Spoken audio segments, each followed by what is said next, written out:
जैसे जैसे देश में चुनाव नजदीक आते हैं वैसे वैसे राजनीति का माहौल भी अचानक गरमाने लगता है। बयानबाजी तेज हो जाती है, पार्टियां रणनीति बनाने लगती हैं और जनता की नजरें इस बात पर टिक जाती हैं कि आखिर सत्ता की कुर्सी किसके हाथ में जाएगी। ठीक इसी बीच अब चुनाव आयोग ने भी बड़ा ऐलान कर दिया है और 5 राज्यों के विधानसभा चुनावों की तारीखों का पूरा कार्यक्रम सामने आ गया है। जैसे ही यह घोषणा हुई वैसे ही इन राज्यों में चुनावी हलचल और तेज हो गई है। नमस्ते, मेरा नाम प्रदीप पाल है और आप भारत अपडेट देख रहे हैं। दरअसल चुनाव आयोग ने असम, केरल, तमिलनाडु और पश्चिम बंगाल के साथ केंद्र शासित प्रदेश पुडुचेरी में विधानसभा चुनाव कराने का ऐलान किया है। आयोग के मुताबिक इन सभी जगहों पर मतदान अलग अलग चरणों में कराया जाएगा और घोषणा के साथ ही इन राज्यों में आदर्श आचार संहिता भी लागू कर दी गई है। अगर मतदान की तारीखों की बात करें तो तमिलनाडु में एक ही चरण में 23 अप्रैल को वोटिंग होगी। वहीं पश्चिम बंगाल में 2 चरणों में मतदान कराया जाएगा, जिसमें पहला चरण 23 अप्रैल को और दूसरा चरण 29 अप्रैल को होगा। इसके अलावा केरल, असम और पुडुचेरी में एक ही चरण में 9 अप्रैल को मतदान कराया जाएगा। इन सभी चुनावों के नतीजे 4 मई को घोषित किए जाएंगे और उसी दिन यह भी साफ हो जाएगा कि इन राज्यों की सत्ता आखिर किसके हाथ में जाएगी। मुख्य चुनाव आयुक्त ज्ञानेश कुमार ने जानकारी देते हुए बताया कि इन 5 राज्यों और केंद्र शासित प्रदेश में कुल मिलाकर लगभग 17.4 करोड़ मतदाता हैं और कुल 824 विधानसभा सीटों पर चुनाव कराए जाएंगे।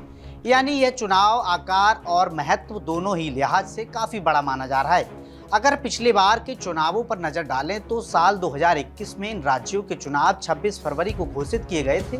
उस समय पश्चिम बंगाल में सबसे ज्यादा 8 चरणों में मतदान कराया गया था, जबकि असम में 3 चरणों में वोटिंग हुई थी। वहीं तमिलनाडु, केरल और पुडुचेरी में एक ही चरण में चुनाव संपन्न हुए थे। इन सभी विधानसभाओं का कार्यकाल मई और जून 2026 के बीच खत्म होने वाला है, इसलिए चुनाव आयोग ने तय समय से पहले ही चुनाव कार्यक्रम जारी कर दिया है।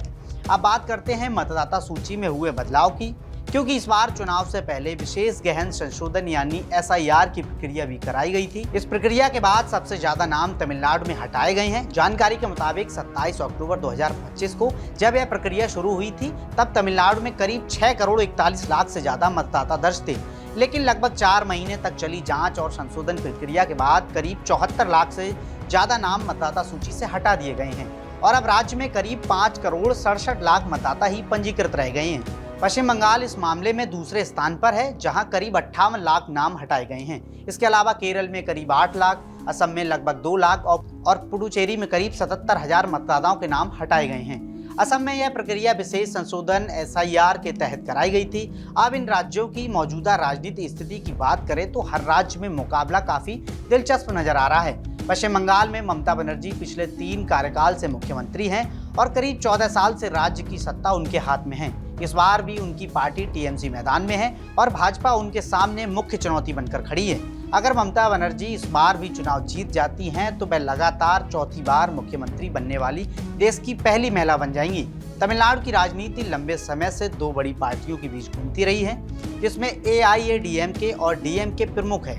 फिलहाल राज्य में MK स्टालिन के नेतृत्व में DMK की सरकार है, जो साल 2021 से सत्ता में है और कांग्रेस, BCK तथा वामपंथी दलों के साथ गठबंधन में सरकार चला रही है। भाजपा ने कई बार यहां गठबंधन के जरिए अपनी पकड़ मजबूत करने की कोशिश की है, लेकिन अब तक राज्य में अपनी सरकार नहीं बना सकी है। केरल की राजनीति में काफी दिलचस्प मानी जाती है, क्योंकि दक्षिण भारत में यह एकमात्र राज्य है जहां वाम मोर्चा यानी LDF की सरकार है। यहां आमतौर पर हर चुनाव में सत्ता बदलने की परंपरा रही है, लेकिन 2021 में LDF ने लगातार दूसरी बार जीत हासिल करके इस परंपरा को तोड़ दिया था। इस बार कांग्रेस गठबंधन एंटी इनकम्बेंसी का फायदा उठाने की कोशिश करेगा। भाजपा अब तक केरल में एक भी विधानसभा सीट नहीं जीत पाई है। हालांकि हाल के लोकसभा चुनाव में त्रिशूर सीट जीतकर पार्टी ने अपनी मौजूदगी दर्ज कराई थी और दिसंबर 2025 में तिरुवनंतपुरम नगर निगम चुनाव में भी सफलता हासिल की थी। असम की बात करें तो यहां पिछले 10 साल से भाजपा की सरकार है और पार्टी तीसरे कार्यकाल की तैयारी में जुटी हुई है। प्रधानमंत्री नरेंद्र मोदी भी पिछले 6 महीनों में 3 बार असम का दौरा कर चुके हैं।